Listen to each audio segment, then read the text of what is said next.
Jmenuji se Francesca Bennettová. Je mi 34 let. 3 týdny před dnem díků vzdání mi matka poslala zprávu, která všechno změnila. Stálo v ní: nechceme, abys přede všemi žádala o peníze. Zůstaň letos doma. Celou minutu jsem zírala na telefon. Pak jsem se rozesmála. Ne proto, že by to bylo vtipné, ale protože na mém bankovním účtu bylo 4,7 milionu dolarů. Moje rodina rozhodla, že jsem na mizině. Neptali se mě. Předpokládali to a nepozvali mě na den díků vzdání, aby se ochránili před trapasem, tak jsem udělal něco, co jsem nikdy předtím neudělal. Přestala jsem vysvětlovat. Poslal jsem jeden snímek obrazovky. Pak jsem si objednal soukromé letadlo do Dubaje. Co se stalo potom? Řekněme, že rodinný skupinový chat měl v době mého přistání 47 nepřečtených zpráv. Než budu pokračovat, věnujte prosím chvilku lajkování a odběru, ale jen pokud se vám tento příběh opravdu líbí. Do komentářů níže napište svou polohu a místní čas. Začalo to před 8 lety, v den, kdy jsem se rozhodla přestat žádat o svolení. Před 8 lety mi bylo 26 let a byla jsem vyděšená. Právě jsem opustila stabilní práci účetní a začala přehazovat domy. Můj první obchod, 2patrový dům v Auroře, byl uzavřen toho rána. Po opravách a poplatcích jsem vydělala $40,000. Ten večer jsem jela k rodičům na naši týdenní rodinnou večeři. Nemohl jsem se dočkat, až se s nimi podělím o novinky. Karen dorazila jako vždy první. Moje o 3 roky starší sestra vešla dovnitř v kašmírové šále a s úsměvem, který by mohl brousit sklo. Její manžel Derek ji následoval a cinkal klíčky od svého BMW. Mami, tati, podívejte, čím mě Derek překvapil, řekla Karen a vytáhla telefon, aby ukázala fotky. Nová X5. Není nádherné? Matka spráskla ruce. Ach, zlatíčko. Dereku, ty ji rozmazluješ. To dobrý manžel dělá. Táta zpoza novin přikývl. Derek skromně pokrčil rameny. Čekala jsem, až opadne vzrušení. Pak jsem si odkašlala. Taky mám novinku. Řekla jsem.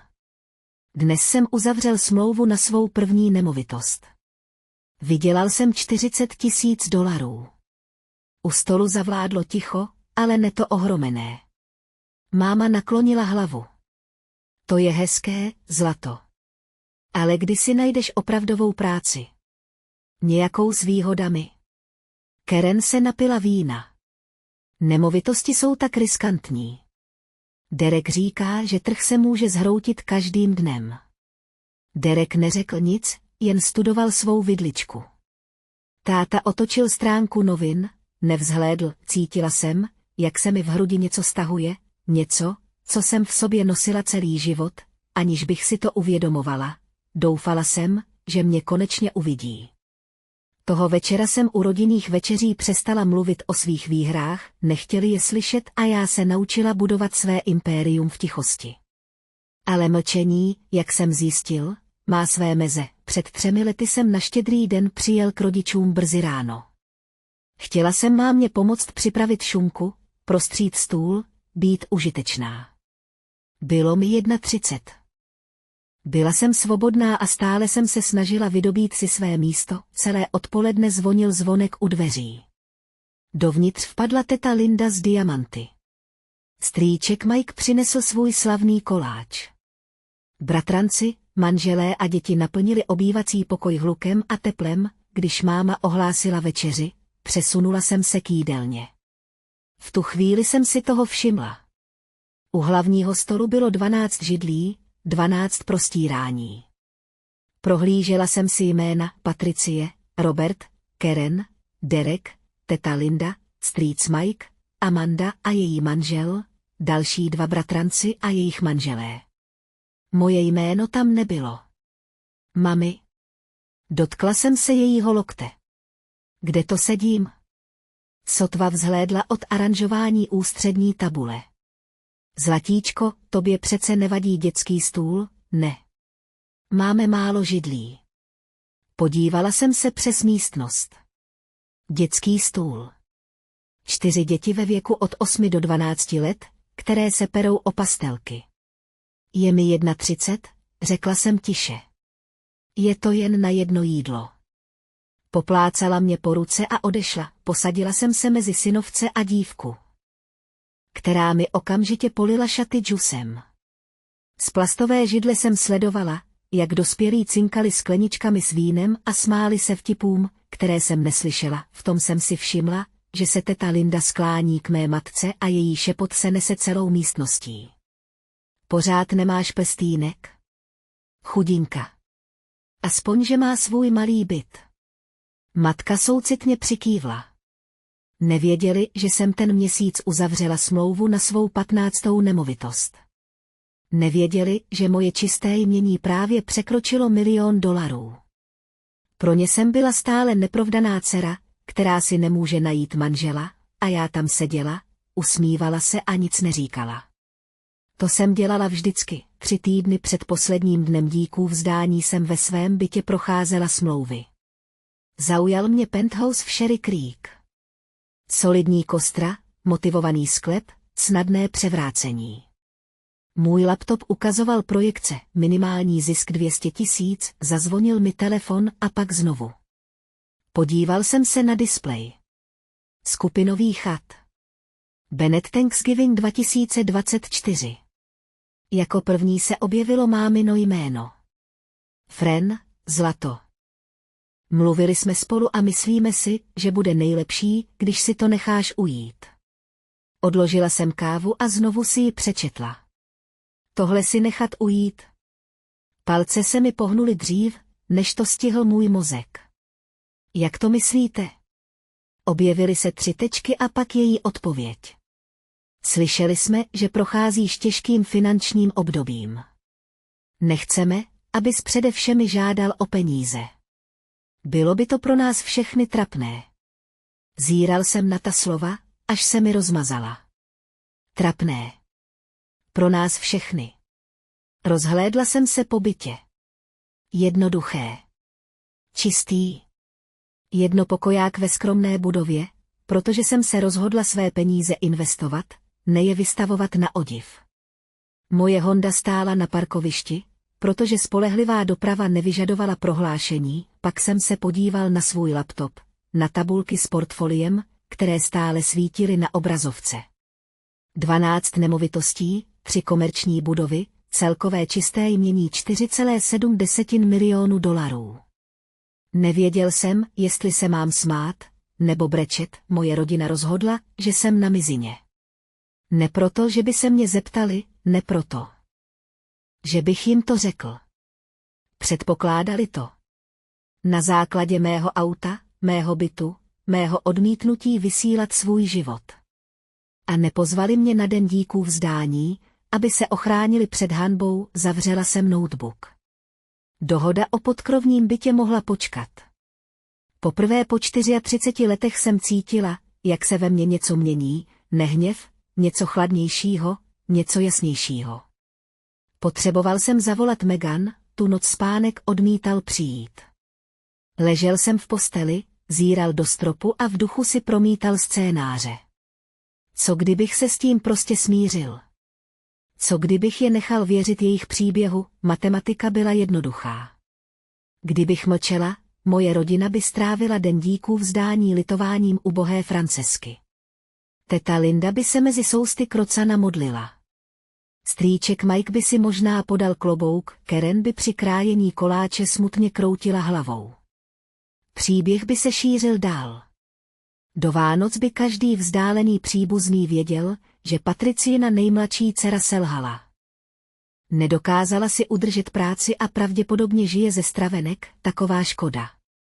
A já bych se dál ukazovala, dál se usmívala, dál seděla u stolu s dětmi, zatímco oni by šeptem probírali můj život. Popadla jsem telefon a zavolala Megan v 11 večer.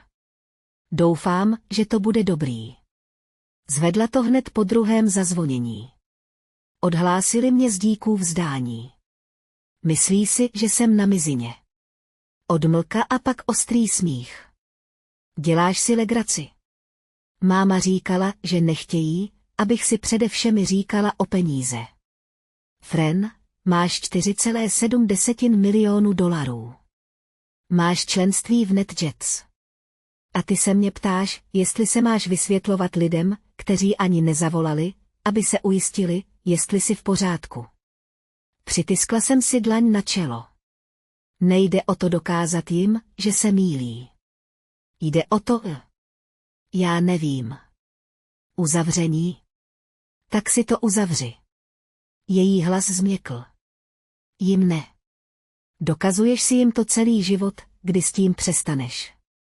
Neměl jsem odpověď. Možná si nic nedokazuj, pokračovala. Prostě jim to ukaž jednou. A pak odejdi. Zavěsila jsem a znovu se zadívala do stropu. Do rána jsem se rozhodl. Už jsem nehodlal nic vysvětlovat. Pravda bude mluvit sama za sebe. Druhý den ráno mi na telefonu zazvonil soukromý telefon Karen. Ahoj, doufám, že se nezlobíš kvůli tomu díku vzdání. Pomalu jsem si nalil kávu a sledoval, jak z hrnku stoupá pára. S odpovědí jsem si dával na čas. Proč bych měla být naštvaná? Její odpověď přišla rychle. Chci říct, že je to tak nejlepší. Nechceš přece být poblíž, až se strýček Mike začne vyptávat na penzijní připojištění každého z nás? Ne. Odložil jsem hrnek. Já nemám 401k, mám investiční nemovitosti. Objevily se 3 smějící se emotikony. Pak, LOL, jasně. Hele, soustřeď se na to, aby ses postavil na nohy. Možná si najdi stabilní práci. Čelist se mi stáhla. Derek se zmínil, že má v kanceláři volné místo, pokračovala. Místo recepční, včetně benefitů. Mám se ti přimluvit. Recepční. Moje sestra, jejíhož manžela bych mohla 3krát vyplatit. Mi nabízela práci recepční v zubní ordinaci. Napsala jsem a smazala několik odpovědí. Nakonec jsem se rozhodla pro, díky, popřemýšlím o tom. Skvělé, jen se snažím pomoct. Víš, že si o tebe dělám starosti. Dělala si o mě starosti. Tak, jak se někdo bojí o zatoulanou kočku s lítostí, ne s respektem. Zavřela jsem vlákno zprávy a místo toho otevřela aplikaci portfolia. Čísla na mě zírala zpátky, 12 nemovitostí, 3,2 milionu v kapitálu, 1,5 v likvidní hotovosti, čtvrtletní dividendy dorazí příští týden. Karen bydlela v domě o rozloze 4000 metrů čtverečních, který jim pomohli koupit manželovi rodiče. Jezdila v pronajatém SUV.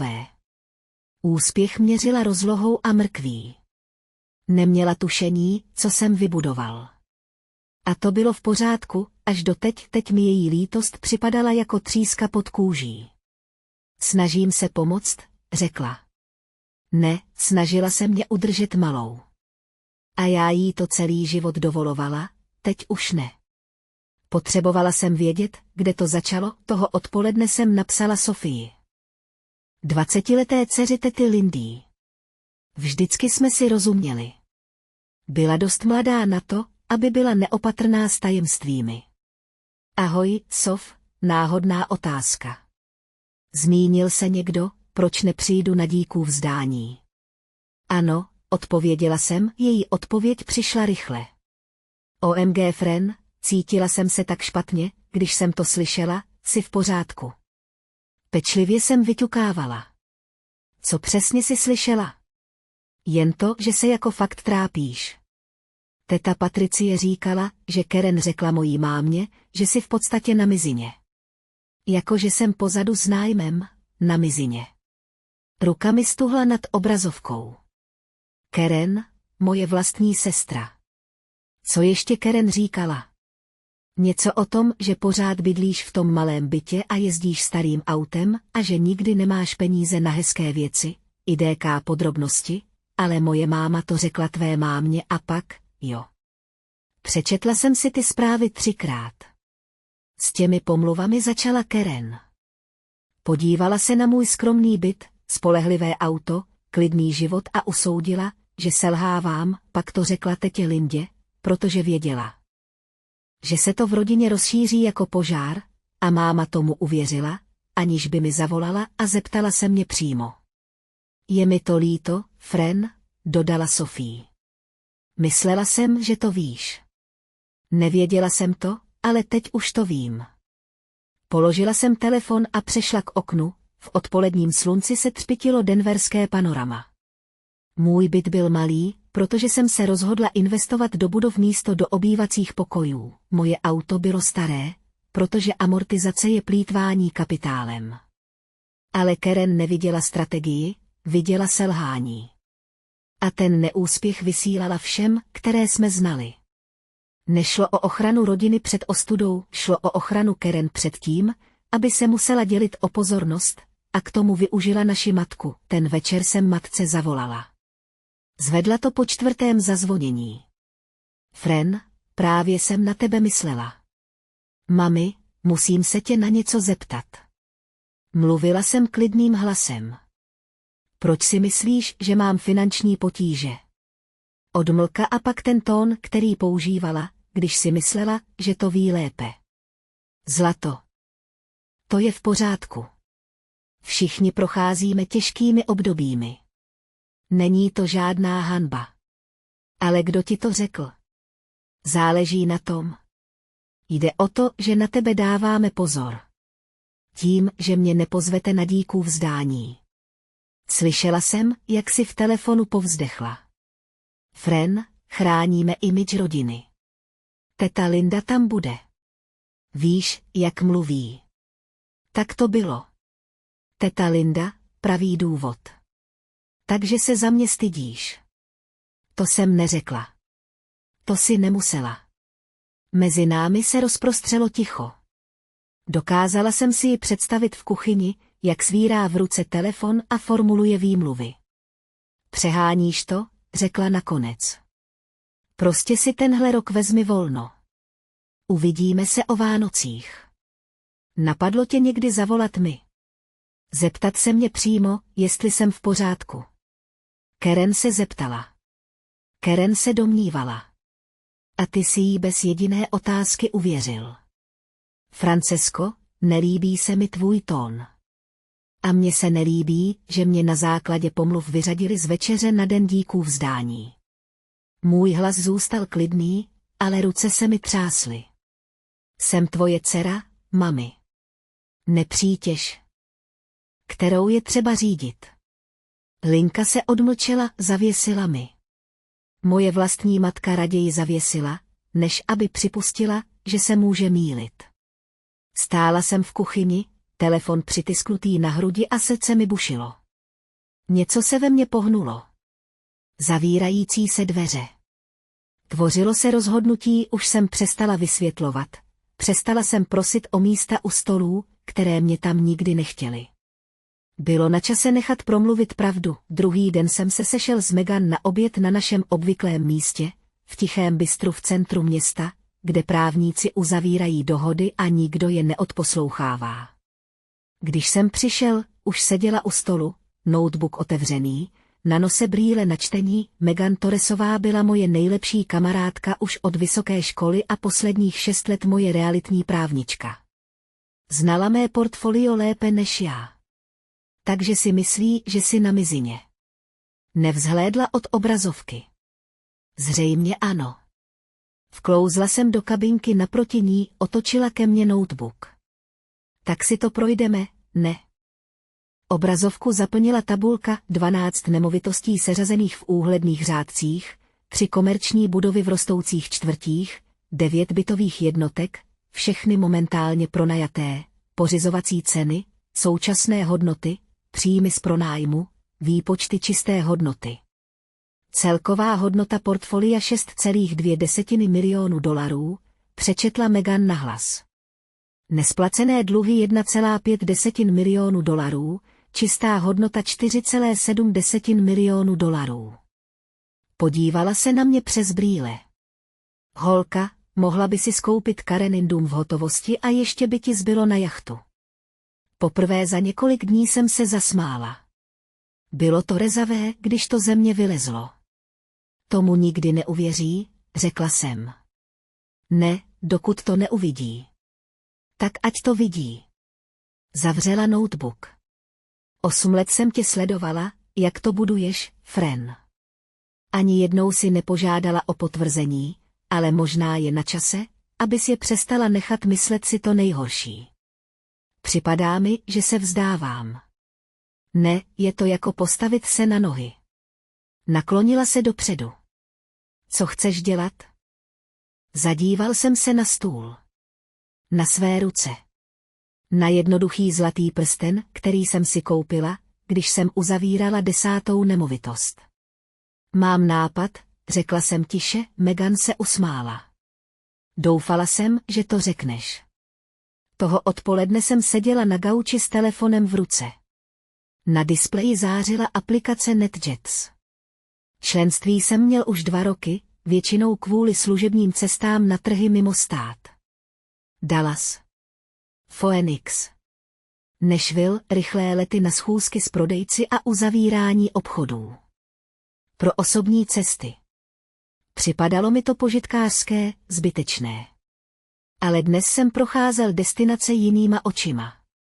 Cabo, Aspen, Maledivy, Dubaj, zaujal mě balíček na den díků vzdání, 5 nocí v Buradeš Al Arab, volná místa při středečních odletech. Zkontrolovala jsem si čas.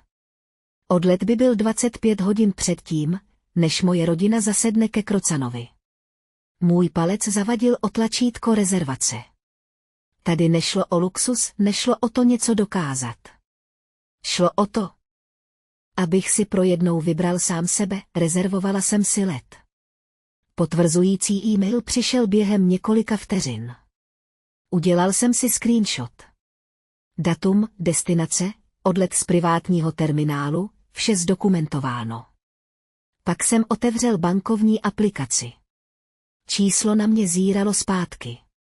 4 723 841 dolarů, pokud je nemocný, i to jsem si sejmul na obrazovku. 2 obrázky, 8 let tiché práce, všechno, čemu odmítali uvěřit, že existuje, vytáhla jsem matčinu 3 týdny starou zprávu. Ta slova stále bodala. Nechceme, aby si s přede všemi říkala o peníze. Ne, řekla jsem. Znovu jsem se podívala na snímky obrazovky. Nemusela jsem nic vysvětlovat. Nepotřebovala jsem se ospravedlňovat, stačilo, aby to viděli, v hlavě se mi ozýval Meganin hlas. Uzavři to. Ne jim. Tohle nebyla pomsta. Tohle bylo vyjasnění. Takové, které přichází, když konečně přestanete hrát. Oba snímky obrazovky jsem uložil do složky s nápisem díků vzdání, vše, co jsem potřeboval, bylo připraveno. Teď jsem se jen musel rozhodnout. Kdy stisknout tlačítko odeslat, dobře, na chvilku se zastavte. Musím se tě na něco zeptat. Kdybyste byli na mém místě, vaše rodina vás právě nepozvala na základě lži a vy byste měli důkaz, který by mohl všechno změnit, poslali byste ho, nebo byste mlčeli, aby byl klid, napište svou odpověď do komentářů. Jsem upřímně zvědavý, co uděláte vy, a teď zpátky k tomu, co se stalo dál. 5 dní před dnem díků vzdání mi začal bzučet telefon s neznámými čísly. Nejdřív textovka od strýce Mikea, tátova mladšího bratra. Už roky jsme spolu nemluvili mezi 4 očima. Ahoj, kluku. Slyšel jsem, že procházíš těžkým obdobím. Kdybys potřeboval pár stovek, abys přežil, dej mi vědět. Není ostuda se zeptat. Spadl mi žaludek. Pak přišla zpráva od mé sestřenice Amandy. Fran, OMG. Cítím se hrozně. Rozhodně bychom pro tebe měli založit GoFundMe. Rodina pomáhá rodině. GoFundMe. Moje 23letá sestřenice pro mě chtěla založit charitativní kampaň. Zprávy přicházely dál. Teta Linda poslala odkaz na článek s názvem Finanční gramotnost pro mladé dospělé, průvodce pro začátečníky.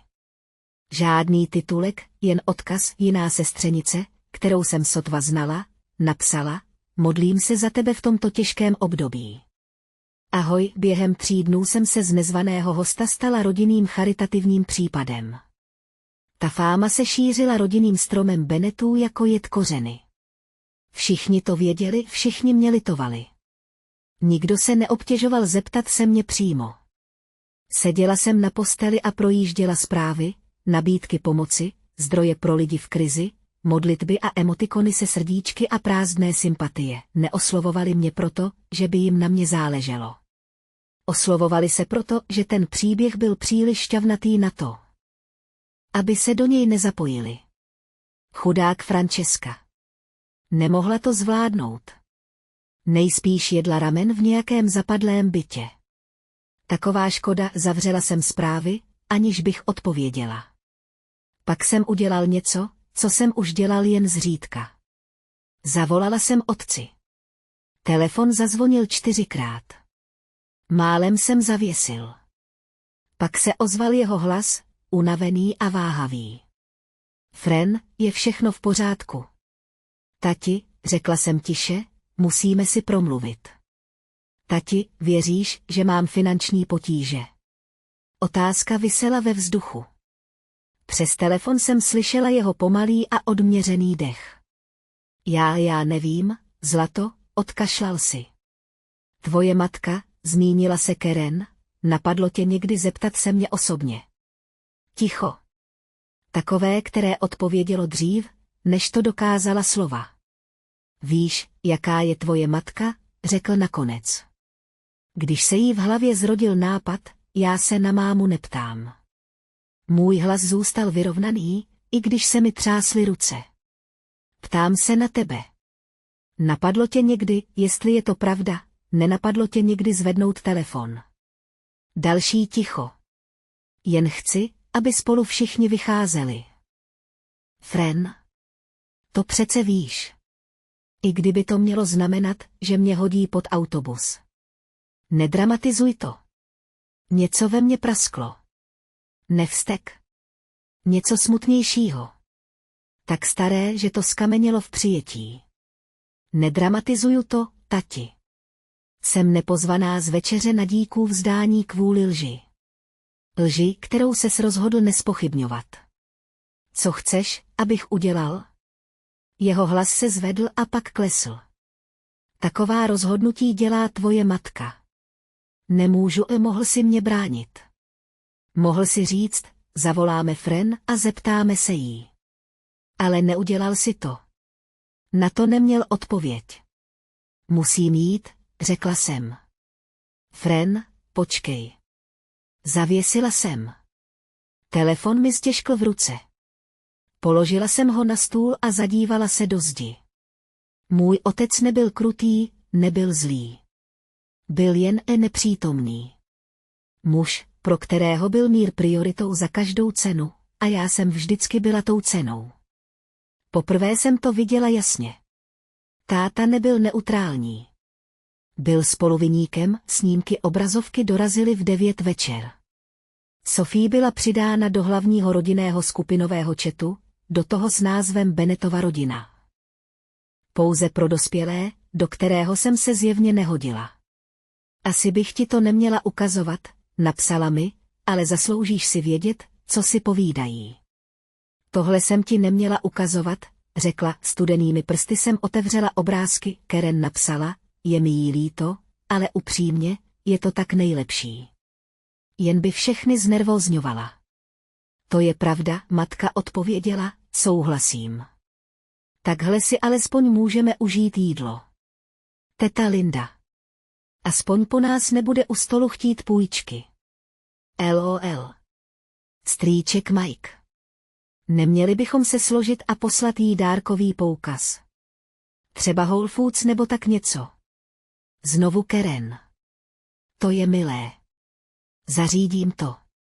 Dárkový poukaz. Organizovali pro mě dárkovou kartu na charitu. Jako bych byla problémová sousedka, kterou sotva znají, jako bych byla někdo, koho je třeba spíš řídit, než zapojit. Přečetla jsem si ty zprávy znovu a pak ještě jednou, nechránili mě před rozpaky. Vysmívali se mi, plánovali, jak zvládnout situaci s Franem, jako bych byla problém, který je třeba vyřešit. Zazvonil mi telefon. Na displeji blikalo Megahanino jméno. Viděla si to? Zeptala se. Jo. Tak co teď? Přešel jsem k oknu. Světla města se táhla k horám. Někde tam venku moje rodina sepisovala příspěvky na dárkové karty pro milionáře, teď posílám vlastní snímek obrazovky, jsi jistý. Myslela jsem na dětský stůl, na odmítavé komentáře, na roky mlčení, na pomluvy, které začala šířit moje vlastní sestra. Nikdy jsem si nebyla ničím jistější, kdy. Podívala jsem se na kalendář na zdi. Do dne díků vzdání zbývalo 6 dní. Ve chvíli, kdy zasednou k večeři, 24 hodin před díků vzdáním, jsem si pevnýma rukama zbalila kufr, bikiny, večerní šaty, opalovací krém.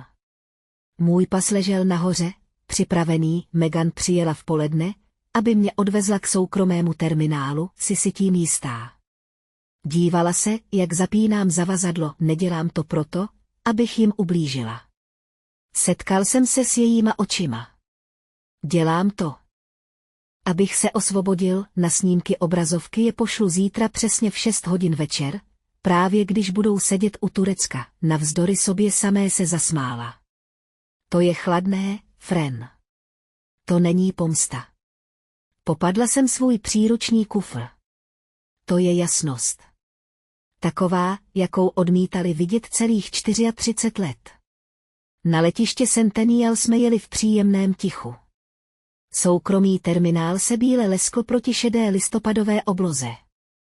Žádné fronty, žádné davy, jen žena u přepážky, která se usmála a zkontrolovala mou rezervaci. Slečno Bennettová, váš let do Dubaje je připraven k nástupu. Objala jsem Megan u bezpečnostního stanoviště. Zavolejte mi, až přistanete, řekla. Zavolám. A Fren? Chytila mě za ramena.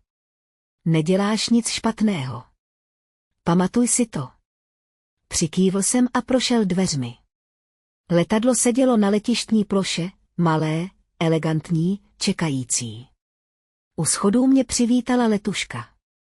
Uvnitř se pod měkkým osvětlením leskla kožená sedadla, ještě než jsem se připoutala.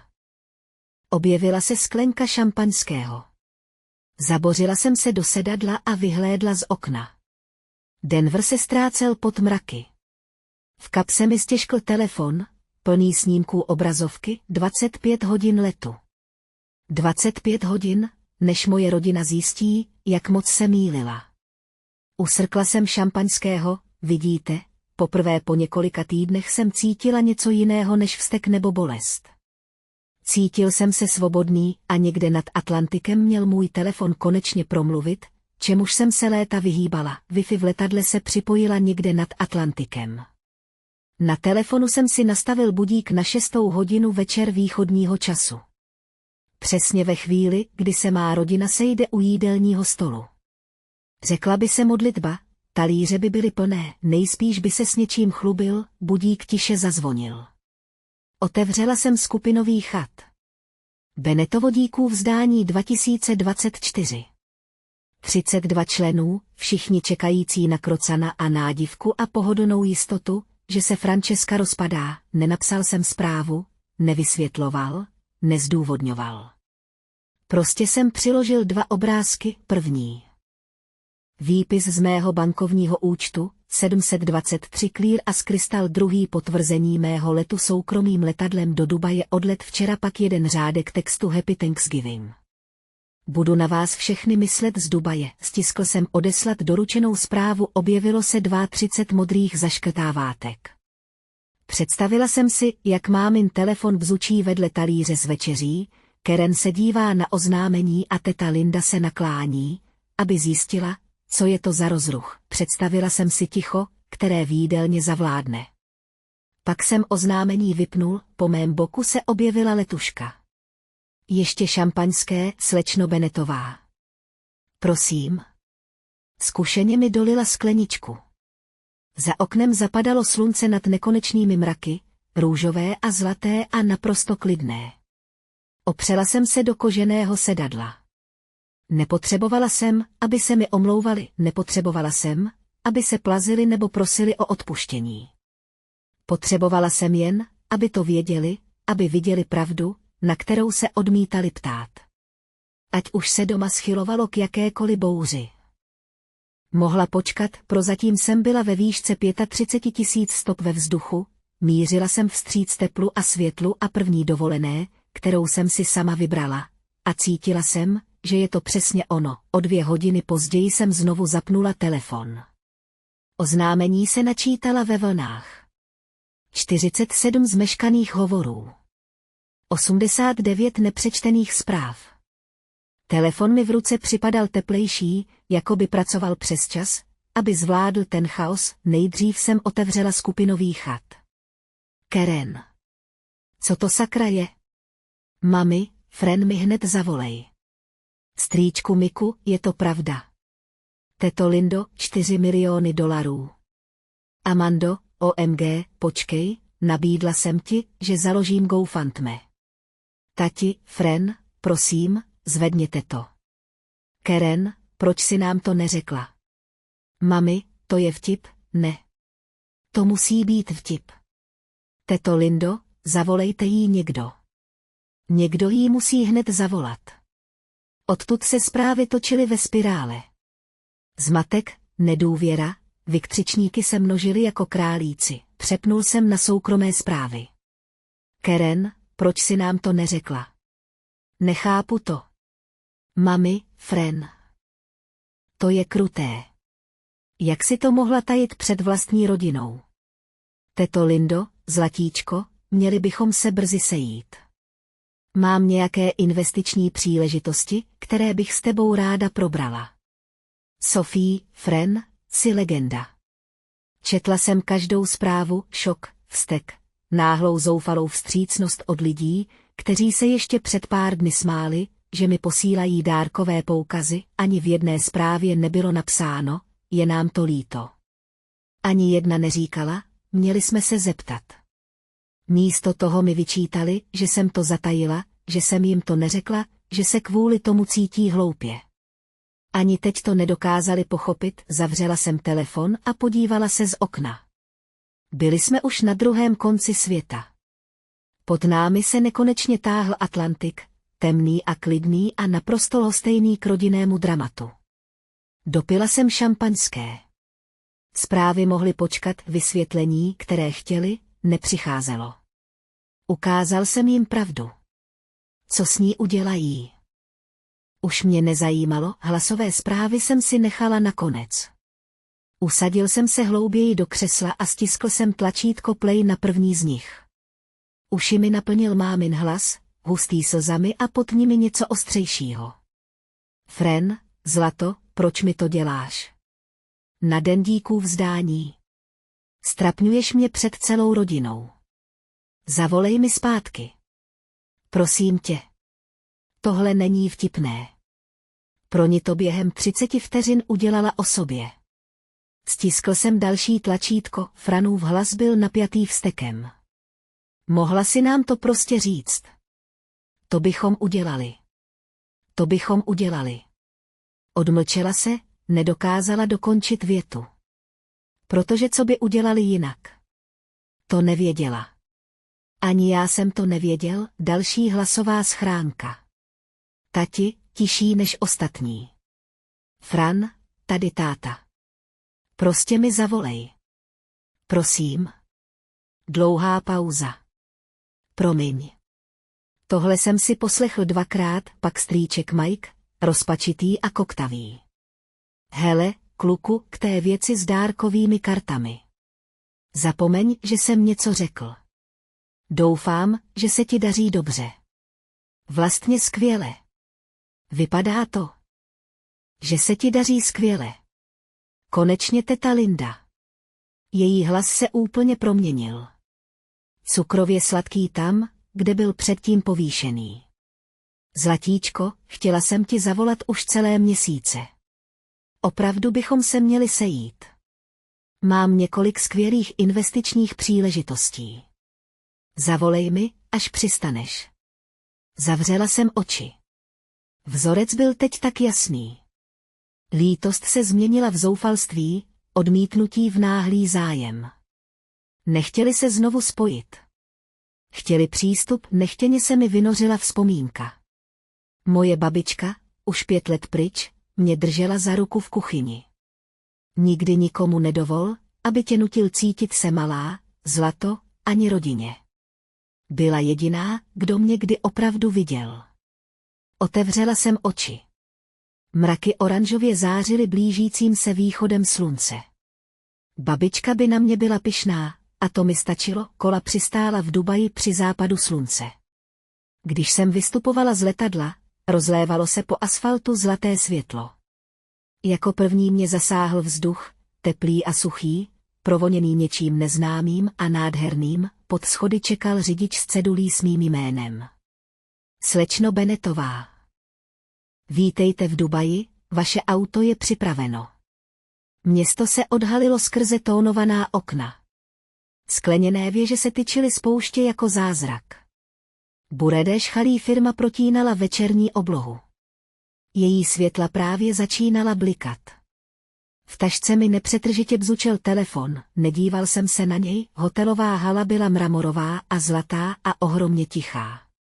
Osobně mě přivítal manažer a vedl mě k soukromému výtahu. Jste milá, slečno Bennettová. Kdybyste cokoliv potřebovala, dejte nám prosím vědět. Dveře se otevřely a naskytl se mi pohled, který mi zastavil dech.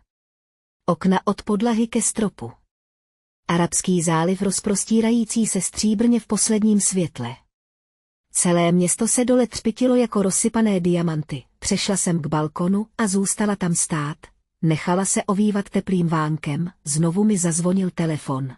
Další hovor, další hlasová schránka, která se přidala na hromadu. Neodpověděla jsem. Místo toho jsem si objednala pokojovou službu, krocan s brusinkovou omáčkou, bramborová kaše, dýňový koláč. Jídlo na den díků vzdání pro jednoho, přinesené na stříbrných podnosech. Jedla jsem u malého stolku u okna a sledovala noční světelnou show Buredeš Chalífy sama, ale neosamělá.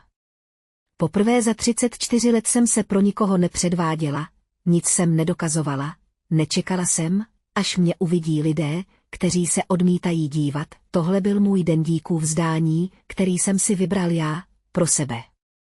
A chutnalo lépe než jakákoliv rodinná večeře, na kterou si vzpomínám.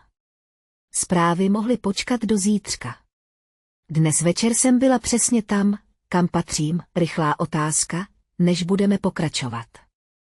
Právě zjistila, že její mladší sestra má hodnotu 4,7 milionu dolarů. Kdybys teď byla Karen, co bys cítila? Styděla by ses? Žálivost? Lítost? Chci znát vaši upřímnou odpověď. Napište komentář níže a hej, pokud jste stále se mnou, že tlačítko odebírat by znamenalo svět, teď se dozvíte, co se stalo, když se telefonáty stále opakovaly. Druhý den v Dubaji. Seděla jsem u nekonečného bazénu, notebook otevřený. Ranní slunce mi hřálo do ramen. Na obrazovce zářila tabulka portfolia. Připomínka, že práce pokračuje bez ohledu na rodinné drama, ale vedle mě ležel telefon, zatížený nezodpovězenými zprávami. Rozhodla jsem se odpovědět přesně jedné osobě, jen jedné, zvedla jsem telefon a vyťukala zprávu otci. Tati, jsem v pořádku. Jsem v Dubaji. Příští týden budu doma. Odmlčela jsem se, prsty se vznášely. Jestli chceš, můžeme si pak promluvit, ale potřebuju, abys něco pochopil. Další pauza, na téhle části záleželo. Já se nezlobím. Jsem zklamaný. Mohl ses zeptat. Mohl ses mě zastat. Neudělal si to. Stiskla jsem tlačítko odeslat dřív, než jsem si to stačila pořádně rozmyslet. Odpověď přišla během několika minut. Já vím. Je mi to líto, Fren. Měl jsem to udělat. Zírala jsem na ta slova. Znovu žádné ale, žádná omluva, žádné přesměrování, jen uznání. Byla to první upřímná omluva, kterou jsem od někoho z rodiny dostala, možná vůbec. Promluvíme si, až se vrátím. Napsala jsem pomalu. Pak jsem položila telefon na stůl a podívala se na vodu. Tohle nebylo odpuštění, ještě ne, možná ještě dlouho ne. Ale bylo to něco, co jsem nečekal, trhlina ve zdi, táta vždycky mlčel, spolupodílel se na tom svou nečinností. Ale možná to mlčení také něco skrývalo, zavřel jsem notebook a došel k okraji bazénu. Voda byla dokonale teplá. Vklouzl jsem do ní a nechal ji, aby udržela mou váhu. Nade mnou se rozprostírala neskutečně modrá dubajská obloha, jeden rozhovor dole, plná rodina, která na ně čekala, ale prozatím, tenhle bazén, tohle slunce, tahle chvíle klidu, kterou jsem si zasloužila, všechno ostatní mohlo počkat, až na to přijde řada. Třetí den mi na obrazovce blikalo Karenino jméno, žádost o FaceTime. Zaváhala jsem. Můj prst visel nad tlačítkem odmítnout celých 10 vteřin. Pak jsem odpověděla. Na obrazovce se objevila její tvář, červené oči, rozmazaný make-up, vypadala, jako by od čtvrtka nespala. Proč si mi to neřekla? Mluvil jsem vyrovnaně. Záleželo by na tom. Samozřejmě, že by na tom záleželo, hlas se jí zlomil. Karen, řekla si tetě Lindě, že jsem na mizině. Viděla jsem, jak sebou trhla. Ty si začala s těmi pomluvami. Nabídla si mi místo recepční v kanceláři tvého manžela. Mezi námi se rozprostřelo ticho. Za mnou se třpytilo dubajské panorama. Já a takhle jsem to nemyslela, otřela si oči. Jen jsem řekla, že jsi pořád v tom bytě, a ty si předpokládal to nejhorší, protože si tomu chtěl věřit. Pak se zlomila, opravdu zlomila, tekly jí slzy, ramena se jí třásla. Omlouvám se, byla jsem, já nevím. Přerývaně se nadechla. Možná jsem žárlila. Ta slova tam zůstala viset, nečekaná. Žárlila na co? Zeptal jsem se. Máš všechno, Karen. Dům, manžela, život, který pro nás oba máma vždycky chtěla. Přes slzy se hořce zasmála. Ty máš svobodu, Fren. Já mám hypotéku a manželství, které... Zastavila se. Cože? To je jedno. To není důležité. Ale její tvář říkala něco jiného. Za její dokonalou fasádou se něco hroutilo, mírně jsem změkl. Jen nepatrně. Promluvíme si, až budu doma. Ale ne teď. Potřebuju prostor. Přikývla, slzy jí stále tekly. Dobře, rozumím. Karen? Jo.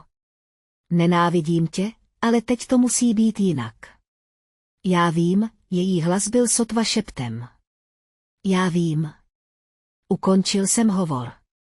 Maska praskala a to, co se pod ní skrývalo, bylo složitější, než jsem čekal. Další večer mi volala matka. Odpověděl jsem pouze zvukově. Nebyla jsem připravená vidět její tvář. Fren, celá tahle záležitost se přehnala. Nechala jsem ticho, aby se protáhlo. Opravdu, mami? Jen jsem se snažila chránit image rodiny. V jejím hlase se ozvala ta známá defenziva. Víš, jak mluví teta Linda. Stačí jedno špatné slovo a už se to rozléhá po celém okolí. Takže si mě obětovala, abys před Lindou vypadala dobře. To není fér. Stejně jako nepozvání na díků vzdání na základě pomluvy, kterou ses neobtěžoval ověřit. Slyšel jsem, jak se prudce nadechla. No, mohl si nám říct o svých penězích. Řekla to slovo, jako by bylo sprosté. Kdybys o tom mluvil otevřeně a mohl ses zeptat nebo mi věřit, neudělal si to. Jsem tvoje matka, neměla bych se ptát. Měla bys mi tyhle věci říkat. Stála jsem u okna hotelu a pozorovala lodě plující po zálivu. Co ode mě chceš, Fran?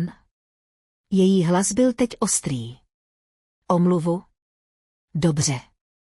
Je mi líto, že jsi byla zraněná. Tak. Spokojená? Neomluva visela ve vzduchu jako kouř. Chci, abys něco pochopila, mami.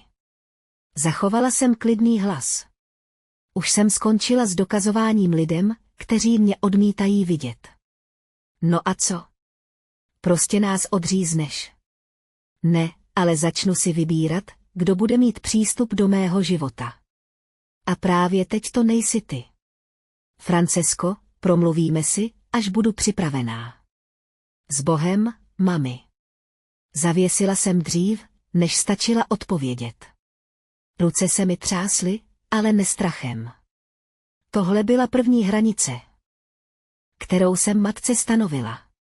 A jak jsem tam tak stála a sledovala západ slunce, jak maluje Dubaj zlatou barvou, věděla jsem, že to nebude naposledy. Můj poslední den v Dubaji přinesl nečekanou zprávu.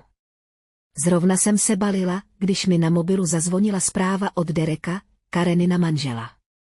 Za těch 10 let, co byl ženatý s mou sestrou, jsme spolu prohodili sotva tucet slov. Fran, tady Derek, chtěla jsem říct. Vážím si toho, co jsi udělala. Nemohlo to být snadné. Překvapeně jsem se posadila na postel. Objevila se další zpráva. Taky se omlouvám za tu věc s recepční, o které se zmínila Karen, řekla mi potom. To bylo mimo mísu, odepsala jsem, to je v pořádku, nevěděla si to. To je v pořádku, odpověděla jsem, jeho odpověď přišla rychle, ať to stojí, co to stojí, vždycky jsem si myslel, že máš všechno pohromadě. Způsob, jakým si mluvil o nemovitostech při rodinných večeřích, když se někdo obtěžoval poslouchat, ukazoval, že víš, co děláš. Přečetla jsem ta slova 2krát. Derek si toho všiml. Zatímco všichni ostatní mou kariéru zavrhovali, on jí skutečně věnoval pozornost. Díky, Dereku, to pro mě znamená víc, než si myslíš. Opatruj se, Fran, a kdyby sis někdy chtěla popovídat o investicích do nemovitostí, chtěl bych je diverzifikovat. Mám zájem se dozvědět víc. Na tváři se mi objevil úsměv, první upřímný po několika dnech. Ráda si popovídám, až se vrátím. Těším se na to, šťastnou cestu. Položil jsem telefon a rozhlédl se po apartmá. Zbalený kufr. Nestlaná postel. Výhled, který jsem si za 5 dní zapamatovala. Ne všichni v mé rodině byli jako moje matka a Karen, někteří lidé viděli jasně, i když se ostatní odmítali dívat. Derek mě překvapil. Uprostřed všeho toho chaosu mi ukázal něco, na co jsem zapomněla. Úcta může přijít z nečekaných míst, taxík přijede za hodinu, bude čas jít domů a čelit tomu, co přijde. Ale teď jsem alespoň věděla, že tomu nebudu čelit úplně sama. Denver mě přivítal šedou oblohou a studeným vzduchem. Přistála jsem týden po dni díků vzdání, opožděná, ale podivně klidná. Cesta domů mi teď připadala jiná, známé ulice jsem viděla novýma očima, můj byt byl přesně takový, jaký jsem ho opustila. Stejný skromný nábytek, stejný výhled na parkoviště, stejná Honda na svém obvyklém místě, ale já jsem nebyla stejná. Druhý den ráno jsem se sešel s Megan v její kanceláři, abychom si zkontrolovali prognózy 4. čtvrtletí. Práce se nezastavila kvůli rodinnému dramatu. Tak jak bylo v Dubaji, podala mi kávu. Ujasňovala si to a usmívala se. A co rodina? Přizpůsobuje se. Otevřel jsem notebook. Zaměřme se na čísla. Obchody jako obvykle. Nebo jsem si to alespoň řekla. Ale něco se změnilo. V následujících dnech jsem si toho všiml jen v drobnostech. Teta Linda mi zavolala, aby mě pozvala na sváteční večeři. Moje odpověď teď přišla snadno. Ne, děkuji. Mám plány. Sestřenice Amanda psala SMS s dotazem na půjčku pro malé firmy pro její nový podnik. Odpověděla jsem bez výčitek svědomí. Rodině nepůjčuji, ale mohu vám doporučit dobrou banku. To je pravda, každé ne mi připadalo jako zvedání závaží. Strávila jsem 34 let tím, že jsem říkala ano, když jsem myslela ne, ukazovala se, když jsem chtěla zůstat doma, polikala své názory, abych zachovala klid.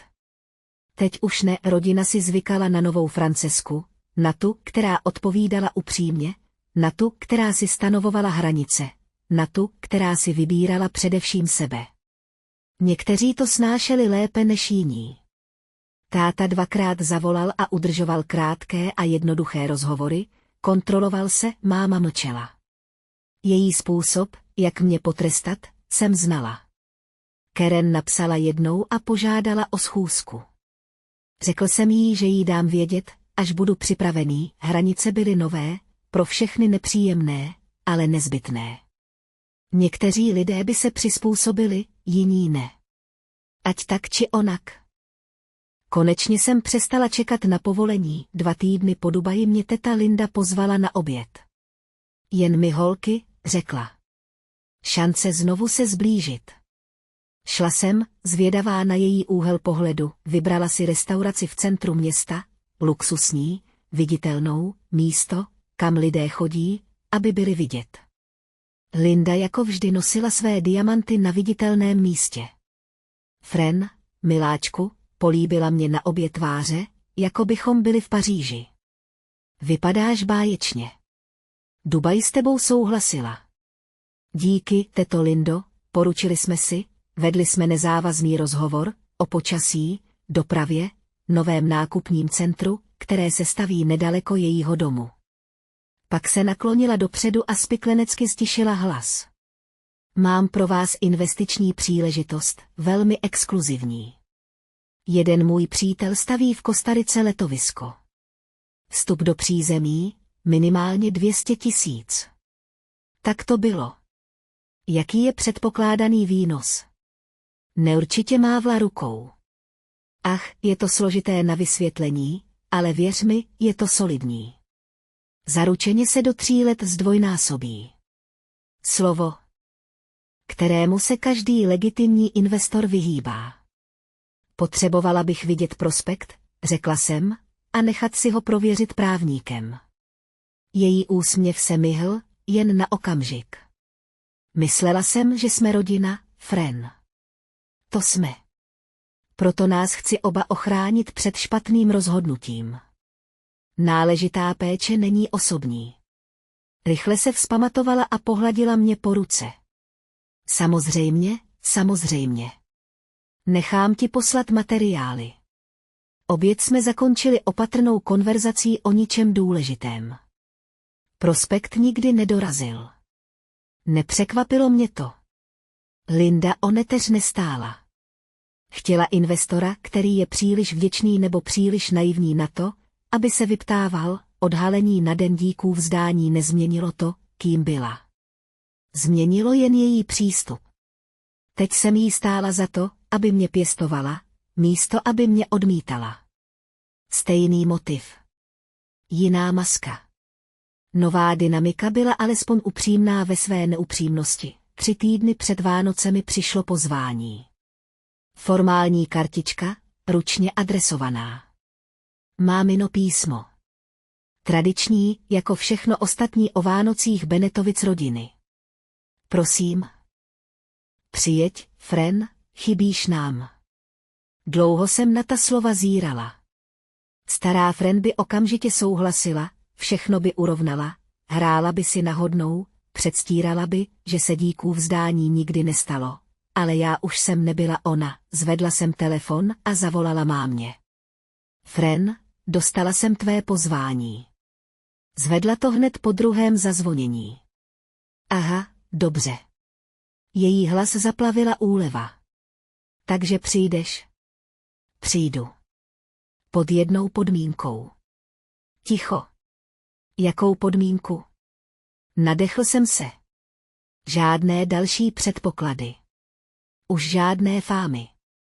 Pokud se někdo na něco zeptá ohledně mého života, zeptá se přímo mě a ty za mě s nikým nemluvíš. Fren, o tom se nedá vyjednávat, mami. Dlouhá pauza. Prakticky jsem slyšela, jak zvažuje možnosti, hrdost versus to, že mě tam má. To je fér, řekla nakonec. Ta slova zněla, jako by jí něco stála. A já sedím u hlavního stolu. Samozřejmě, že sedíš. Vždycky. Ne, nesedím vždycky. Můj hlas zůstal klidný, ale teď budu. Další pauza. Dobře, tentokrát tišeji, téměř pokorně. Tak já tam budu. Fren? To s tím díků vzdáním mě mrzí. Měla jsem ještě si promluvíme osobně, mami, ale děkuju. Zavěsila jsem dřív, než to některá z nás stihla zkazit. Nebylo to odpuštění, ještě ne, ale bylo to něco, co jsem nikdy předtím neměla, podmínky, moje podmínky.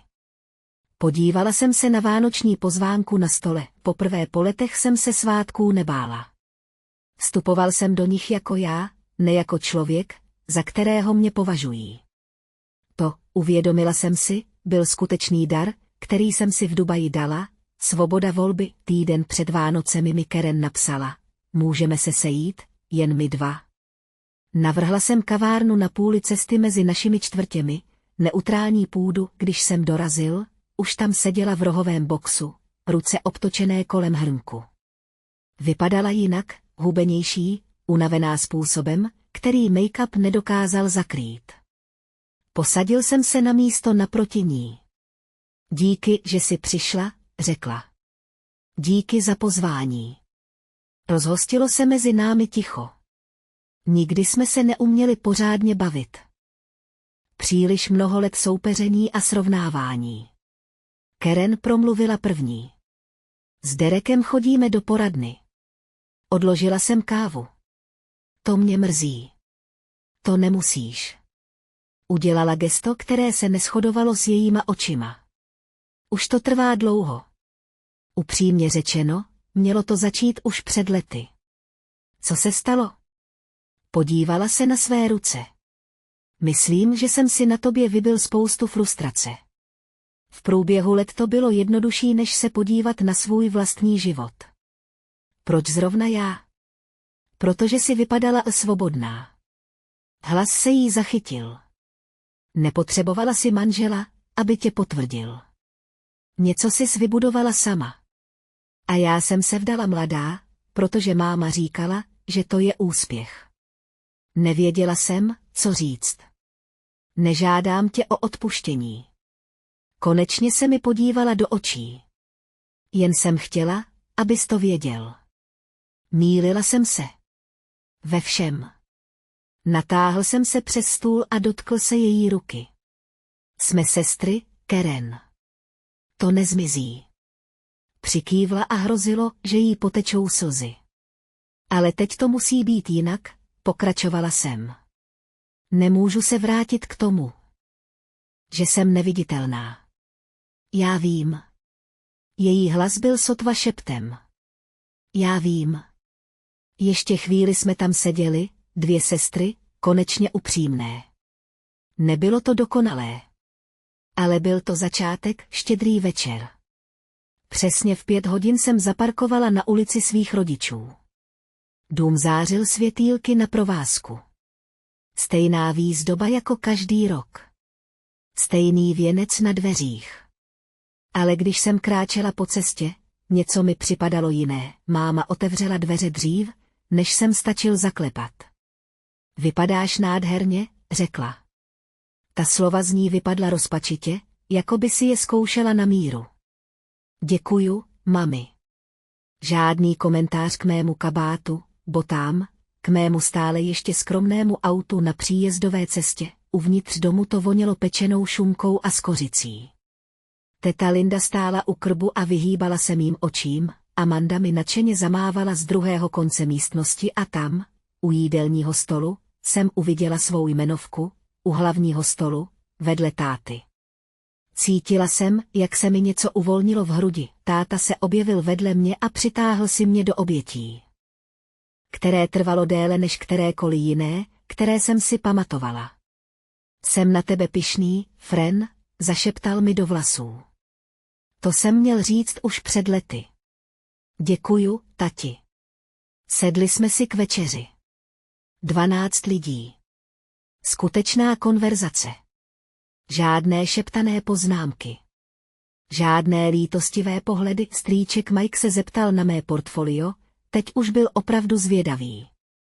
Odpověděl jsem stručně a profesionálně. Karen přes stůl zachytila můj pohled a usmála se. Malá křehká věc. Nebyla dokonalá. Historie v něm stále byla. Rány se nezahojí přes noc, ale když jsem seděla u toho stolu, jedla šunku a předávala si jídlo s rodinou, cítila jsem něco, co jsem necítila už léta. Cítila jsem se viděná. A to mi stačilo. Prozatím to stačilo. Na Silvestra jsme s Megan sledovali ohňostroj z balkonu mého bytu, město pod námi vybuchovalo barvami, v nose mě šimraly bublinky šampaňského. Tak jaké to je? Megan cinkla skleničkou omou. Nový rok, nové hranice. Sledoval jsem, jak zlatý výbuch mizí v kouři. Mám pocit, že konečně žiju sama pro sebe. Nelituješ toho snímku? Přemýšlela jsem o tom, opravdu jsem přemýšlela. Ne, nešlo o to dokázat jim, že se mýlí, šlo o to zastavit tu lež. Usrkla jsem šampaňského a připomněla si, že jsem jejich souhlas vůbec nepotřebovala. Tak co bude dál? Ta otázka mi otevřela něco v hrudi. Možnost. Prostor, který jsem si nikdy předtím nedovolila. Příští rok dosáhnu 6 milionů a koupím si dům. Usmál jsem se jejímu překvapenému výrazu. Byt, opravdový dům, se zahradou. Pro psa, jakého si vždycky chtěla, pro život, jaký jsem vždycky chtěl já. Pod námi jásaly davy, když oficiálně odbyla půlnoc, nový rok, nová kapitola. Myslel jsem na Dubaj, na snímky obrazovky, na to, že jsem se poprvé po 34 letech postavil na nohy. Myslel jsem na babiččina slova, která se ozývala napříč roky. Nikdy nedovol, aby se někdo cítil malý. To jsem neudělala. Teď už ne, Megan pozvedla skleničku. Na život, po kterém si vždycky toužila. Na život, který jsem vždycky chtěla. Zopakovala jsem, nad Denverem vybuchl ohňostroj a já poprvé nesledoval svůj život zpovzdálí. Konečně jsem ho žil, když se ohlédnu zpět, nelituji, že jsem tak dlouho mlčel. Své bohatství jsem budoval v klidu, bez hluku žárlivosti a očekávání, každá nemovitost, každý obchod, každý dolar byl můj, vydělaný v tichosti, zatímco ostatní měřili úspěch podle snubních prstenů a poštovních směrovacích čísel. Ale lituji, že jsem tak dlouho čekal, než jsem stanovil hranice. Nechala jsem je, aby se ke mně chovali jako k někomu malému, protože jsem se bála, že je ztratím. Seděla jsem u dětských stolů, polikala výhry a s úsměvem přecházela vyhazovi, protože jsem si myslela, že to je cena za rodinu. Byla to jen cena, kterou jsem byla ochotná zaplatit. Dokud jsem nebyla. Tohle mě to díků vzdání naučilo, nemůžete ztratit lidi, kteří vás nikdy doopravdy neměli. A nemůžete získat úctu od lidí, kteří ji odmítají dát. Stůl, ke kterému nejste pozváni, je často stůl, u kterého byste neměli chtít sedět. Úspěch vybudovaný v tichosti je stále úspěchem, ale mlčení, které chrání lidi, kteří vám ublížili, není mír. Je to kapitulace, nyní si vybírám své stoly, vybírám si své lidi. A nikdy se neomlouvám za svůj úspěch. Pokud právě teď někde čekáte, až vaše rodina uvidí vaši hodnotu, přestaňte čekat a ukažte se. A pokud to nezvládnou, je to jejich vina, ne vaše hodnota není určena tím, kdo se rozhodne ji vidět. Existuje, ať už ji uznají, nebo ne. Jediné uznání, které jste kdy potřebovali, bylo to vaše vlastní. Škoda, že jsem se to nenaučila dřív, ale jsem vděčná, že jsem se to vůbec naučila. Následující den díků vzdání jsem pořádala vlastní večeři. Můj nový dům, řemeslnický dům se 4 ložnicemi a verandou kolem dokola, se naplnil teplem a smíchem. Meghan dorazila brzy s vínem. Derek přišel se svým slavným kukuřičným chlebem, několik blízkých přátel z okruhu mých investorů přineslo zákusky a příběhy. Stůl byl prostřen pro 10 osob. Pravý porcelán. Látkové ubrousky.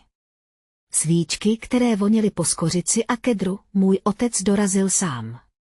Maminka se necítila dobře. Jsem ráda, že jsi přišel, tati. Ve dveřích jsem ho objala, stiskl mi rameno. To bych si nenechal ujít. Karen přišla pozdě, bez Dereka. Oficiálně se rozešli v říjnu, prý přátelsky. Začala se léčit. Po jednom sezení nacházela sama sebe. Je tu ještě místo, zeptala se ode dveří, usmála jsem se. Vždycky se najde místo. Schromáždili jsme se kolem stolu, moje vybraná rodina smíšená s rodinou, kterou jsem pomalu, pečlivě obnovoval. Pozvedl jsem sklenku. Na vyvolenou rodinu. A na lidi, kteří se rozhodli růst. Sklenice cinkaly, kolem stolu se rozléhal smích. Podívala jsem se na tváře, které mě obklopovaly. Meghan, moje skála. Táta, který se konečně snaží. Karen, pokořená a plná naděje. Derek, který se stal opravdovým přítelem. Noví přátelé, kteří se stali nepostradatelnými, to byli moji lidé. Tohle byl můj domov. Ne ten, ve kterém jsem vyrostla, ale ten, který jsem si vybudovala. A poprvé se mi zdálo, že den díků vzdání je přesně takový, jaký má být. Oslava toho, na čem záleží, připomínka toho, jak daleko jsem došel, a slib, že už nikdy nezapomenu na svou vlastní hodnotu. A to je můj příběh, od nepozvaného k nezaviněnému až po nezlomný. Pokud s vámi něco z toho rezonovalo, budu ráda, když mi napíšete své názory do komentářů. Museli jste někdy nastavit hranice s rodinou? Jak to probíhalo? Napište svůj příběh níže, a pokud jste se ještě nepřihlásili k odběru, teď je ideální čas. Chystám další příběhy, další videa najdete v popisu. Děkuji, že jste tady, do příště.